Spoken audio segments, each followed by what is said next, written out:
obsessed with him. I mean, all right. Across the board, President Trump and the federal government have dodged accountability and dismantled the institutions responsible for checking that corruption and overreach that they're committing. I have this guy Pritzker is a very weak governor. Let me be nice. I'm going to be very nice. He's extremely weak. He's pathetic. There he is. I have Pritzker get up and say how great they're doing in Chicago. They're doing very poorly. All right, let's talk about crime, immigration, politics with Democratic Illinois Governor J.B. Pritzker. Governor, thanks for being here. Great to be here, Brett. Any reaction to President Trump there? That was just an hour ago. It seems like I live, rent-free in his head. He talks about me all the time, just spontaneously. And all I can say is that we're having to deal with the invasion of his ICE agents, his CBP agents, and potentially of federalized National Guard who don't know anything about law enforcement. We could use help. By the way, I'd love to get help with law enforcement, FBI, ATF, DEA. We want to get gangs and guns and drugs off the streets, and we've asked for that kind of help, but instead he's talking about sending troops. Why? Well, you have this effort to track ICE. The Illinois Accountability Commission announced today to create this public record of federal law enforcement agents, determines how to collect testimony, hold hearings, interview individuals, record what could be used to pursue justice and accountability on them, right? Yes. So what do you say to the people who look at that and say, ICE is taking bad guys off the streets of Chicago? Listen, it's great. Go get Tren de Aragua. That's not what happened. Remember, they attacked a building with 130 people in it, and they got a couple of gang members. That's what you ought to do, by the way. Go after them, not the 130 people. Instead, they took everybody out of the building. They zip-tied the kids. They took some of the seniors and put them into U-Hauls for hours. And many of them U.S. citizens, legally in this country, others. And yeah, that's what happened at a crime scene. It's like you getting pulled over in a car. Let's say you're driving with your friend, you get pulled over in a car, and your friend's got, like, I don't know, bricks of cocaine in the back.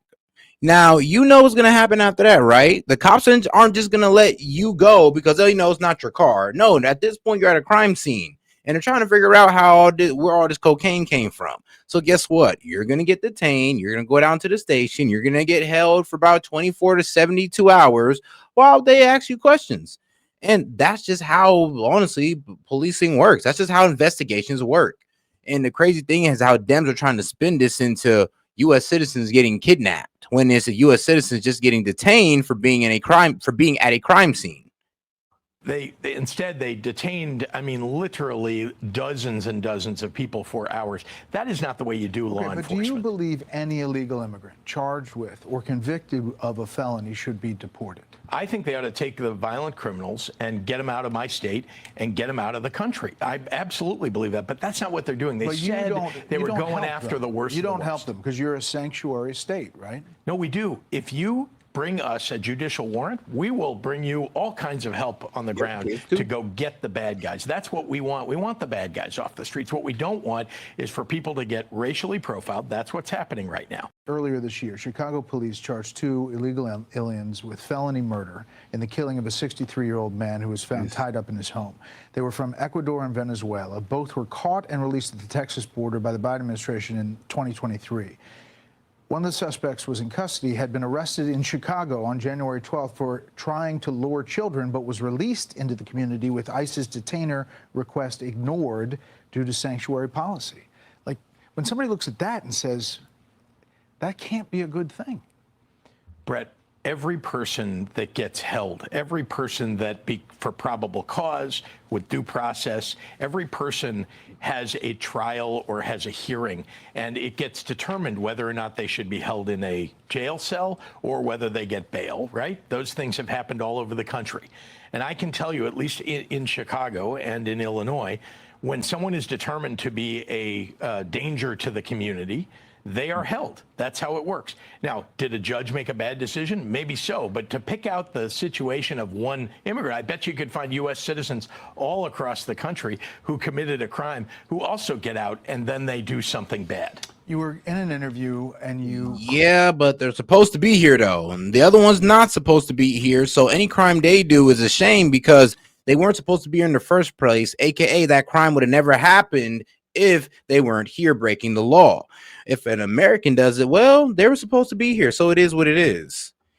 Called ICE agents and looking like they're acting like Nazis after the Holocaust. Take a listen.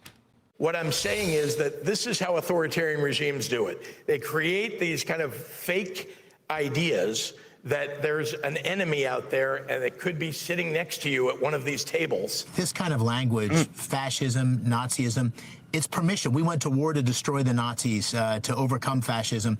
It's permission. It's a slippery slope to violence, and it's unacceptable. And it's pervasive on the left. We saw that pre-Charlie Kirk. We saw it post-Charlie Kirk's terrible assassination, and it needs to stop, and the Democrats are guilty of not standing up against it. How do you respond to Senator McCormick? What I can tell you is that Alberto Pinochet was an authoritarian.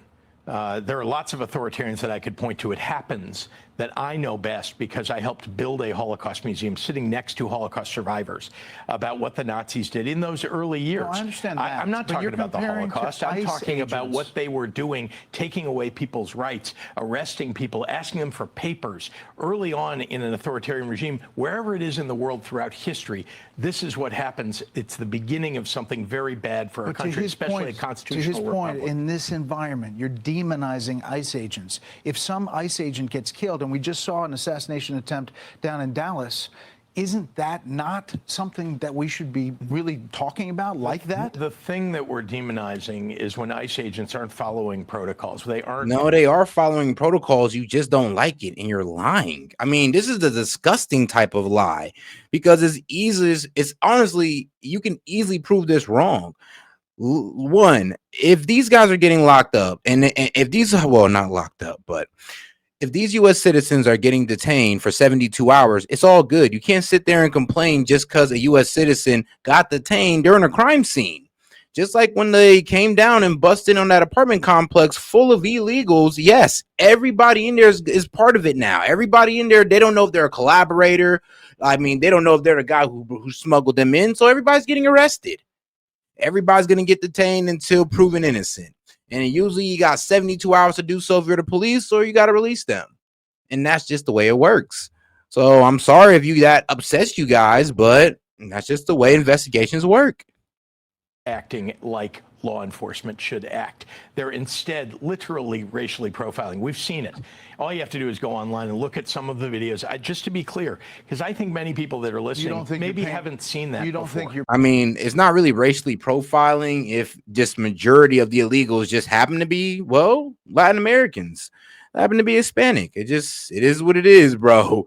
Like, you can't, like, look, we're gonna deport them even if majority of them are Hispanic. Like, it is what it is. Like, they're here illegally. I don't care what color they are. If they're here illegally, they gotta go. Painting with a broad brush of all the ICE agents that are doing their job. No, we're saying that if you're an ICE agent and you do these things, we think you ought to be held accountable. And yet no one in Washington, no one above them, no supervisor, no inspector general is holding anybody accountable. There literally haven't been any suspensions or firings for the terrible things that they've done, literally grabbing people, tackling them when they're U.S. citizens and have done zero You've wrong. referred to ICE as Kristi Noem's thugs. Would you be willing to do a ride along with ICE in Chicago to get a better understanding about what they do and what they deal with? I can see what they do on the streets of Chicago. And are there any ICE agents that are good?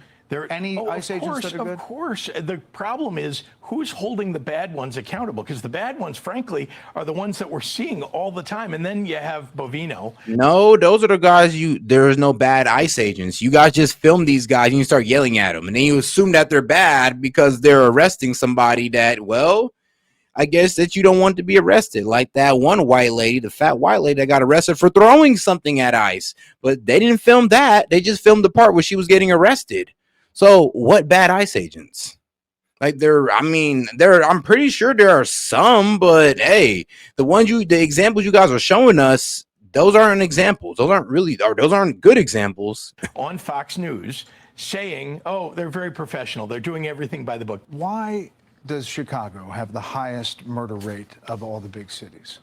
Well, We are not in the top 30 in terms of our murder rate. Indeed, the murder rate our murder rate it has been cut in half over the last 4 years, and every year it's gone down by double digits. And if you look at all of the violent crime over the last 4 years, here's a map. they've all gone. Damn, murder rate in most populous U.S. cities based on 100,000 population. 17? Dang. I mean, come on, Chicago. Come on, bro. Like, Pritzker, you really gonna sit there and lie? I mean, Los Angeles not even that bad. I mean, Houston, like, come on, y'all beat Houston and Dallas. Y'all beat the hoods of Houston and Dallas. Y'all beat the hood of Philadelphia.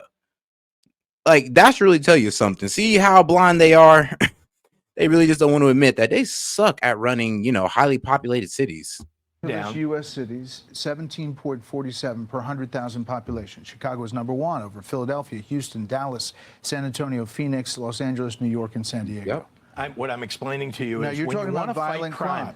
Look, you can pull statistics up. No, I can these are too. murders. I'm explaining to you that our murder rate has been cut in half, and very importantly, Brett, and you got to hear this.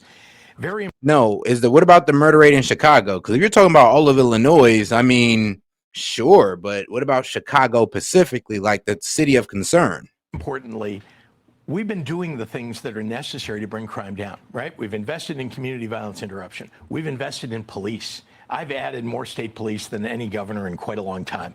It's very important that we do both of those things and more to invest in our communities so that we bring crime down. We're doing that. You know who's doing the opposite? Donald Trump. That's not what we need. If you hear from your constituents, your residents, and they say, ask for help. If help is being offered, ask for help. I have. And I do. And I regularly say, you've heard me, anybody that's listened to me has heard me say, and I believe this is absolutely necessary. Bring us FBI. We want to go after the gang members. Bring us DEA. We'd like to get more drugs off the streets. Fentanyl is killing too many people in Illinois. I want to point out, by the way, in the state of Illinois, we are 19th safest. I'd like to be number 1 or number 2 safest. 19th safest, not 50th, not 45th, 19th. We're doing a good job of addressing crime and bringing it down steadily, doing the job but it's not going to get brought down by bringing soldiers onto the streets of American cities. I want to talk some politics. We talked about the environment and how people are talking. And you see how he's talking. He's not really going to talk about Chicago. He's going to talk about Illinois as a whole because what's going on in Chicago is inexcusable and you can't defend it. Everybody points to, he's apologizing. The Attorney General nominee, Jay Jones, drop out of the race over those texts that have been the focus of this race. Yeah, I think that the text that I think everybody points to, he's apologized about that. Wow. If that was, bro, this is what kills me about these guys. If that was a Republican who wished death on a Democrat's children, bro, we would ask that man to step down. Actually, a Republican stepped down over that young Republican text thread. A lawmaker, well, not a lawmaker, but an elected official stepped down over that. And he was a Republican. So if we can make a guy step down over texting Indian stink, then why can't we get Dems? Why can't you get Jay Jones to step down for wishing death on children? I mean, make that make sense. Not going to get brought down by bringing soldiers onto the streets of American cities. I want to talk some politics. We talked about the environment and how people are talking. Should the Virginia Attorney General nominee, Jay Jones, drop out of the race over those texts that have been the focus of this race? Yeah, I think that the text that... I appreciate you texting that because Jackson, Mississippi is ran by a black Democrat. St. Louis, Democrat. New Orleans, Democrat. Birmingham, most likely ran by a Democrat. I mean, if those are all high crime cities, yes. With the biggest murder rates, those are all ran by Democrats. Black ones at that. And you know what? I'm willing to go there with you and prove it too. That's the effed up part. It's going to hurt my feelings and yours, Galactic. How bad? Well, these Democrats run these cities because Jackson, Mississippi ran by nothing but Democrats. St. Louis, Democrat. New Orleans, Democrat for sure. Birmingham is the one I'm not too sure about, but I'm going to assume that is mainly Democrats. I'm just going to assume. Why? I don't know. Just cuz. Wait, I was right because it is mainly Democrats, black Democrats. And I'd say this, bro, the embarrassing formula that I came up with. Black Democrat, minority dominant city equals a high crime, high drug use city, and high homelessness. It all goes into it. You just need yourself a black Democrat, a whole lot of black people and Hispanics, and then you're gonna go ahead and have you a high drug use, high homelessness, and high crime city. It's such a simple formula, but it's embarrassing because it involves a black Democrat every single time. Every single time. It is a bit annoying, but it is what it is. It is what it is. I think everybody points to. He's apologized about that. People make mistakes. They do. So he shouldn't drop out. It's one thing if someone's doing it repeatedly, right? If you're making comments repeatedly that are, like that no doubt that was an offensive thing to write. You've donated $20,000 to Jay Jones' campaign. Yeah, I didn't. I mean, that was before anybody saw the text, but it doesn't matter. The point is, if he wasn't apologizing about it, if he didn't feel bad, and if he... Bro, it's not about this man apologizing. Like, bro, you guys wanted us to make a man step down over saying Indians stink. We can't... You tell me y'all won't make a man step down over wishing death on children? Like, y'all cannot say you condemn political violence no more. I can no longer hear that from a Dem until Jay Jones stepped down. Yeah. Yeah, I didn't. I mean, that was before anybody saw the text, but it doesn't matter. The point is, if he wasn't apologizing about it, if he didn't feel bad, and if he hadn't stood up and said, this is not how I really feel, I think everybody says, things along the way, particularly in politics, Bro, dog, I've said some wild things in text, but I've never in my life wished death on somebody's children. Never in my life. I could say that confidently. Never in my life where I thought it was okay to wish death on somebody's children. Like, dog, that takes a whole new level of evil and darkness that I don't even want to get to. I don't know what's going on in Jay Jones' life, but the fact that he was even able to type that out is heavily concerning. When you're getting attacked. And this man just smiling about it, as if it's cool, as if he didn't just wish death on children. And this man just go like, man, come on, man. He said he's sorry, bro. It's all, he was playing. Come on, man. You've said some wild things before. Yeah, I have. But I've never wished death on children. That you probably shouldn't have said. Has the Democratic Party become too extreme? Do you think that the focus of your party is on the far left? Have you endorsed Zohran Mamdani in New York, for example? The focus of our party is not on the far left. The focus on our party is standing up for Americans' constitutional rights. That's what I believe. That's what most Democrats believe. I believe that Zohran Mamdani won his election because he talked about one very vital issue to the American public, and that's affordability. And that's what we all ought to be talking about. But unfortunately, Donald Trump every day is attacking our American cities. We've got to stand up for democracy. But we've also got to, talk about, and I have done this, eliminating the grocery tax in the state of Illinois, making sure we're bringing down taxes for small businesses. So these are all things that I think really matter to folks at the kitchen table every single day. You say standing up for the democracy. Here's what you told Stephen A. Smith. So you're saying that the president of the United States is going to try to steal an election? Is that what you're saying? Oh, this is a guy who tried to steal the election back in 2020, and he would do it again. Yeah, I think he's they ain't backing down on that, bro. There are many Democrats who pointed to Donald Trump before the 24 election, saying he was challenging the integrity of the election by saying almost exactly what you're saying about him now. Why do you think he's going to steal the election? What I'm telling you is you can just look back in his own history, back to 2020, after the election, when he claimed fraud, he claimed it had been stolen from him. And he and Michael Flynn discussed, and Michael Flynn very publicly talked about, maybe we should use troops and go in and seize the ballot boxes and count the votes. You don't think Donald Trump heard that and thought maybe that's a good idea? And here we are. He's sending troops onto the streets of American cities, into blue states in blue cities, and he wants to... Wrong, because he sent it to Memphis, and Memphis is a blue city, but it's in a red state. He's talking about New Orleans next, which is a blue city within a red state. So, nope, wrong again, my friend. For some reason, y'all just hate when Trump cleaned up crime. And shout out Tove, if Jay was a Republican, they would have called for his arrest and unaliving. Facts. Shoot, I ain't gonna lie, I would call for this man's arrest. Impossible unaliving, because I don't like anybody that can sit there and literally text. I'm gonna be real with you. Somebody who can literally sit there and think it's okay to wish death on children. It's like, that was the wildest part about it. I'm like, look, I understand saying having some out there joke, maybe comparing the man to a fascist, but sitting there saying that him and his wife deserve to die, and so does his children, is crazy. And then this man can't even sit there and just say, yeah, bro, Jay Jones should resign. This over here is going like, come on, well, he said it like in 2022. Is it really that serious?